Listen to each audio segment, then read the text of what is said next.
This is Susan Wilbanks with blendedinsight.com. I am a holistic and integrative healing arts practitioner, an intuitive, and an energy healer. In this podcast, I share tips, tools, and suggestions that have helped me along my path in hopes of inspiring and helping you along yours. Let's get started with today's podcast topic. Hello, bright soul. Thank you so much for joining me on another podcast. I am recording this before the sun even comes up because the little orange kitten, for some reason, wants to wake me up around 2:45. I don't know why. I don't know what gets into him. I guess he gets the zoomies. And he's supposed to be my daughter's cat, so I'll look at her location to see if she's home. She has been home the last couple of nights, and he still comes in, messes with the older cat, makes her angry, so they start fighting. And I'm supposed to be resting my voice. I'm not supposed to be yelling at them. And then I don't even yell, but I will project my voice to get onto them. It doesn't work. They don't listen. They don't care. Anyway, so he did it again this morning. And then the funny thing about it is those of us who have raised children, you get into this habit of sleep deprivation. So you get into this new normal of sleep deprivation or interrupted sleep. It's just your new normal and it's nothing.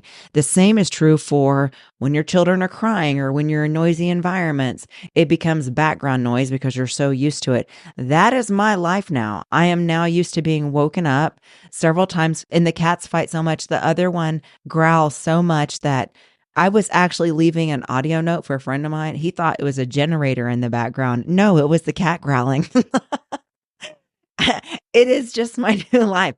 And I was telling my daughter, I didn't sign up to be in toddler land again. I feel like I have a toddler now because this cat raises hell in my home.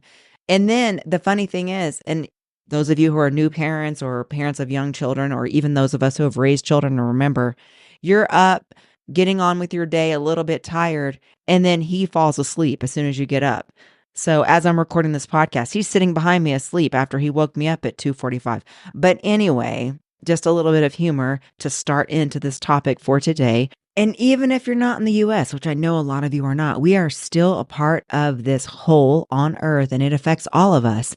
And we're very sensitive. So I want to talk about it because this can be a time of heightened anxiety. It can be a time of heightened stress, and there's emotions in the collective that are very, very strong right now. So we want to stay grounded and centered. And I also want to talk about when people ask you who you're voting for. This even happened during the COVID thing. I got this all the time. Did you get that? You like how I don't say it because I don't want to get censored and I just make a little, did you get this? Or how'd you feel about this? Or, and it's quite inappropriate. And what do we always say? Don't talk about religion and politics because they're very controversial topics. But here is my tried and true for everything. When someone asks me, well, did you get this? Or what do you think about this? Or who you voting for? This is my tried and true. I've decided I'm not going to go into that with people. I want to stay focused on our commonalities. I want to stay focused on what we can do together to relate, be positive. I want to help. I want to be a beneficial presence on the planet. And oftentimes people are looking to see, are we unified or are we divided? And if I'm with someone close and we're having a conversation, I'll absolutely ask those questions. Or if I'm in a private session with someone and it's something that I can see that I need to address, not the election, but other things, that's one thing. But I'm saying like just random people that are looking to stir up drama, or they're looking to debate, or they're looking to argue, or they're looking for an occasion to be offended. Those are the people that I'm not going to go into it.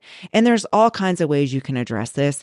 And I know for us, because we're so kind and considerate, a lot of times we need specific scripts. And I'm going to start off just with that, just to give you some ideas of how you're going to respond, especially if it's family members or people that are already angry or looking for occasions to be offended.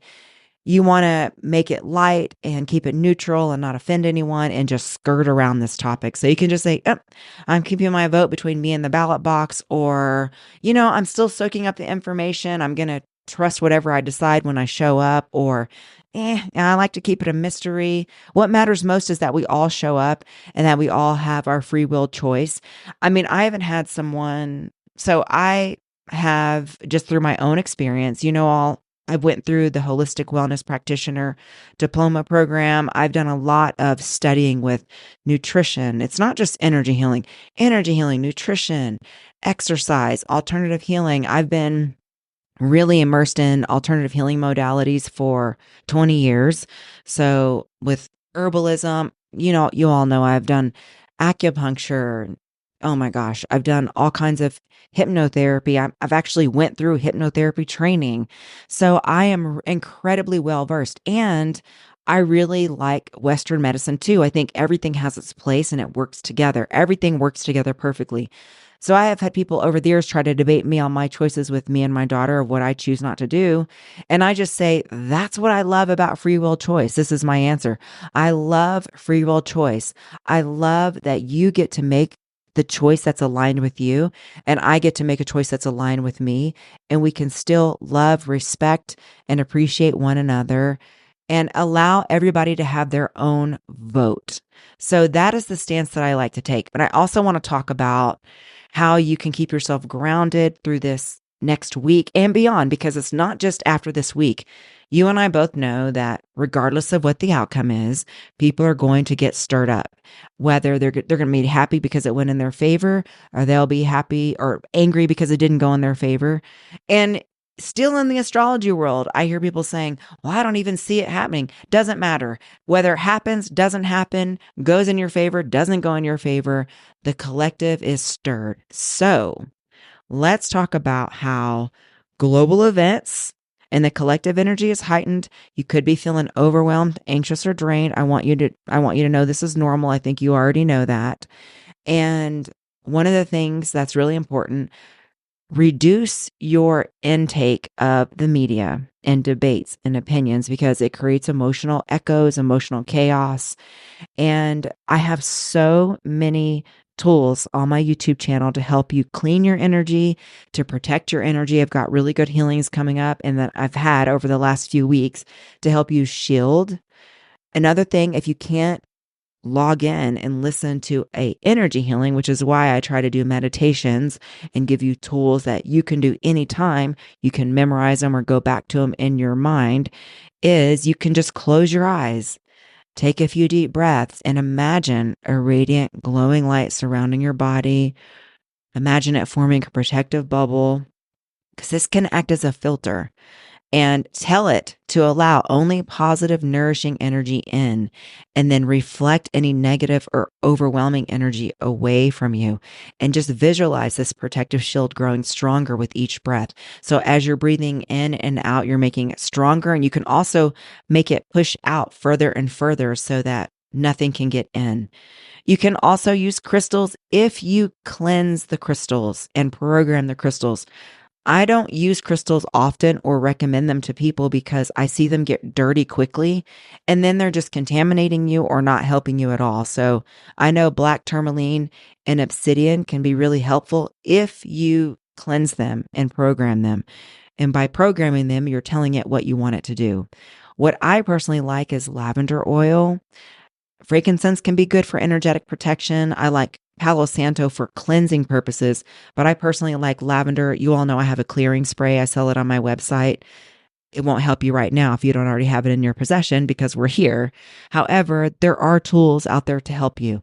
So the other thing, to ground yourself, because yikes, when things feeling really chaotic, you feel like you're in this tornado, you're in the eye of this hurricane, you can't get your bearings. So when you're grounded, you can feel calm and sitting in the eye, calm, very centered. You're not affected.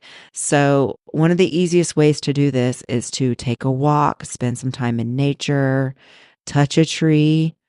You can also practice mindfulness. Feel the weight of your body in this chair or whatever you're doing right now. If you're standing up, feel your bottoms of your feet connecting with the ground beneath you, breathing deeply, and just imagine yourself rooted and protected and grounded to Mother Earth. The other thing that happens is people get really stressed about the uncertainty. So when we're worrying about the uncertainty or what we can't control, and makes us feel more invested in the outcome. And then that can lead to frustration and anger. So the big thing is focusing on what you personally can influence. So what can you do today? You can control your own energy, your own actions, and your own mindset. And that's really it.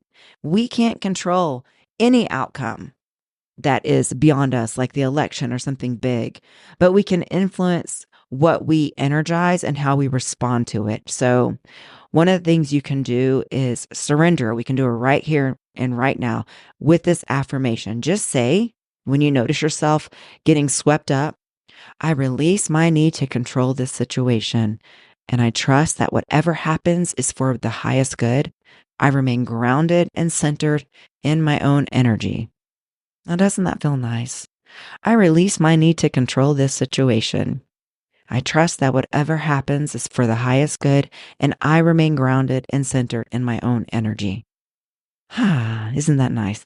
And the other thing you can do is be a force for good. This is always my goal, and I'm not perfect at it. I can get caught up. I can get ranting. I do this with people in my inner circle mostly because it's a safe place to let things go. But then we shift it. We don't stay there. So you can contribute to a more peaceful collective energy by focusing on positive vibes. Don't get caught up in the negative fear, just like the affirmation we just went through. So even small acts just maintain a calm, peaceful demeanor. You can visualize the country or the world wrapped in a warm, healing light. This is something we do with meditation on twin hearts. It's really important. Send positive intentions for unity, understanding, peace. This is really important. So cord cutting is super important because people often get really caught up in cords and kind of panic about having cords. Cords are just connections. It's how we connect to people. And if you didn't know about the cord, you can feel the connection anyway. Haven't you ever thought about someone and then the phone rings? Or you thought about someone and they reach out to you? This happens all the time because this is how we're connected. So we do it positive and negatively. It just is the way that we connect as energetic beings. So cut your cords, close your eyes, take a few deep breaths, visualize any cords connecting you to stressful news, conversations, or emotions. Visualize them attaching to your body or energetic field, but then imagine a bright light cutting these cords, freeing you from any negative or draining energy. And as the cords are released, you can visualize this healing light filling the spaces they were attached to. So this is something you can do without having to go find an energy healing. You can do it by yourself with your visualization because you're a powerful, energetic being, and we are part of the ocean, one drop in a huge collective ocean. So after the cord cutting, set the intention of staying energetically attached from any election related drama moving forward. Just set that intention. And when you find yourself getting sucked in, just do the practice again. This is what I've been doing, and it's been helping me a lot. And the other thing, and this is the theme throughout November, is gratitude. Shift from anxiety to gratitude. Reflect on the privilege of being able to vote and participate, regardless of the outcome. And it really reminds me of over the years, if I see someone who is in need, like a homeless person on the street, and we have so many more of those, my heart goes out here where I live. If I decide to give someone money, my pure intention of giving to someone goes into my good karmic bank, no matter what they choose to do with it. If I'm intuitively led to do something, I don't do sticky giving. If I give, I'm giving because I want to give, and that's the end. It's not a secret contract of something I expect to get in return. However, I know the law of reciprocity, and I also know that what we give back because we're all connected. So no matter if the system is rigged, because I hear that, oh, the system's rigged, it's already been decided, blah, blah. Okay, all of that could be true. I don't know. With the knowledge, with the ability that I have right here and now. So if I give to a homeless person, whatever they do from there on, that's their karma. What I do is mine. How I respond is mine. So if I'm just going and doing what I think I can do in this moment, setting a vote, I'm grateful for that, regardless of the outcome. So just be grateful that we have the ability to choose our own thoughts, that we have the ability to choose how we respond. We have a choice in everything. So we want to send positive energy into the world. Thank goodness that we have practices where we can bless and send good energy out to people. And I know it can feel chaotic and overwhelming, but I'm just inviting you to send positive energy into the world. Take really good care of yourself. Regardless, we're going to get through it. We always get through it. And as long as you're doing these practices and connecting every single day, making sure that you're in alignment, because we are all connected and we all have important pieces to play in this huge puzzle that we're all participating in. So that is all I wanted to offer today. Let's go into a healing. You can uncross your arms and legs. I'll turn the healing on.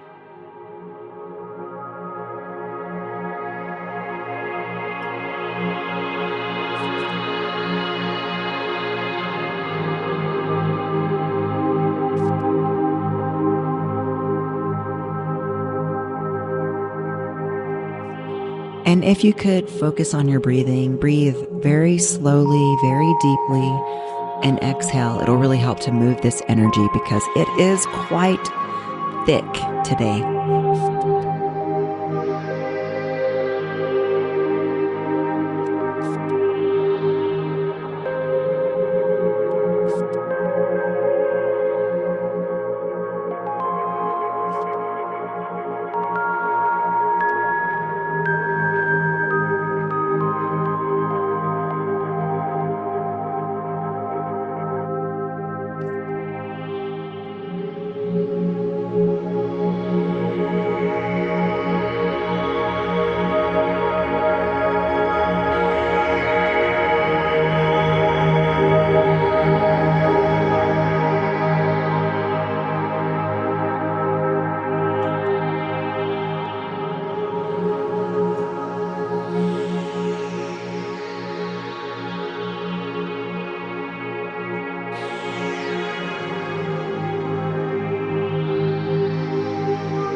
Okay, and so it is. You can come back into your body. And I am going to put a breathing break bonus this week to help you tune in and release some extra energy, something a little quick. I usually do like 10-minute healings for our weekly healings simply because I want to do a thorough job. And a lot of people like the still short, but a little bit longer healing so they can get into it. So I've been doing that. However, I think I might also offer a little bit of shorter things. I do that on Patreon specifically. So over on Patreon, we have a lot of really quick, powerful tools to help you. So I wanted to offer that and let you know that I do have something coming up this week. So if you're subscribed, you'll get those notifications if you have the bell turned on. So I am tuning in and seeing where I am called to support. So that is all I wanted to offer this week. And I wish you a beautiful week. Stay grounded. We're going to get through it and take care. Bye-bye.